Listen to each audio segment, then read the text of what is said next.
where the surf meets the turf at old Del Mar. Welcome to my backyard, everybody. San Diego, California. Del Mar racetrack right over there where the surf meets the turf and the ponies run. Right down here, right down there. All that scarred earth used to be tomato plants. The developers were hoping to build homes there, like you see right over here behind me. But instead, the LA and Long Beach Port Authority needed to expand their San Pedro operations to bring in more cargo into that facility because it's currently bringing in 40% of the country's imported goods. So that land right there that you see below me, the San Dieguito River Park, was bolstered by that expansion. A mitigation or an offset, if you will. Now, what happened in Los Angeles? The lovely people in Los Angeles got more shipping containers, more diesel particulate matter spewing in the air as the diesel trucks go in and out constantly to move the product. But today there's a backup at the port. But clear skies right here in Del Mar where things were offset.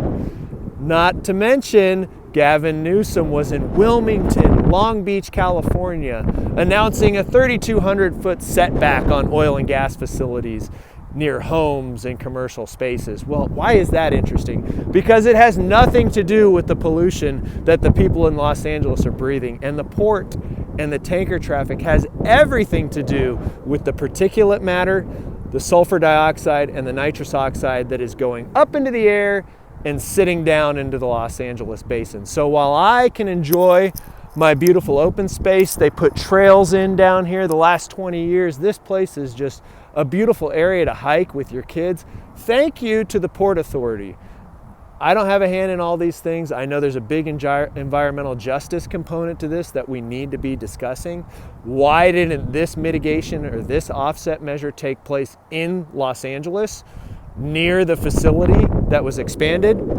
That's one to ask your Democratic leaders and your Republican leaders and those that make those decisions. For now, we need to discover the truth and talk about the truth.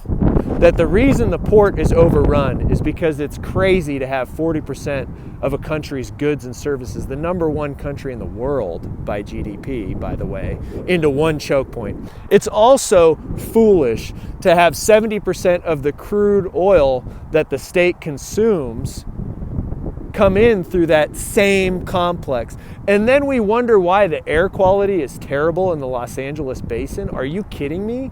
And nobody researches these things. There's so many layers to this. I've been excited to talk about this port offset for a long time, and now I have kind of a policy window to talk about it. Because this is what I get, and it's not because the people of San Diego and Del Mar Highlands are racist. No, they enjoy the mitigation, fine, whatever. There's no port here. The Port Authority chose this to ram through as their mitigation. So we need to start talking about development and planning in urban areas. And maybe there should be a discussion about new oil and gas development in urban areas. But to call for a setback based on the fact that pollution is occurring from pump jacks in the Inglewood field is awful. It's misdirection. You can look at Sentinel Peak's public reports and their community plan for that area to show that the number one risk in that area is diesel particulate matter. Diesel particulate matter does not come out of a pump jack, nor does it come out of the production facilities that are on vapor control. So let's all talk about the real issues. Governor Newsom, please talk about how the port can just expand at will and offset in other areas. Please talk about the fact that you are offshoring all of our production of goods, services, and energy, and it's resulting in all of it needing to be brought in on ships consuming bunker fuel at alarming volumes and spewing pollution into the air. It's not going to stop if we shut down oil and gas in California. If anything, it's going to get much worse. And we need to have an honest conversation about that, and we need to start sharing data, because all of us in the oil and gas industry have access to this data or have the mental wherewithal to present it in an intelligible way. And we need to be doing that every single day, especially when Governor Newsom and other political rulers get out there on their soapbox and try to tell us what's happening with the environment when they know nothing about it. Until then, Let's go to the races.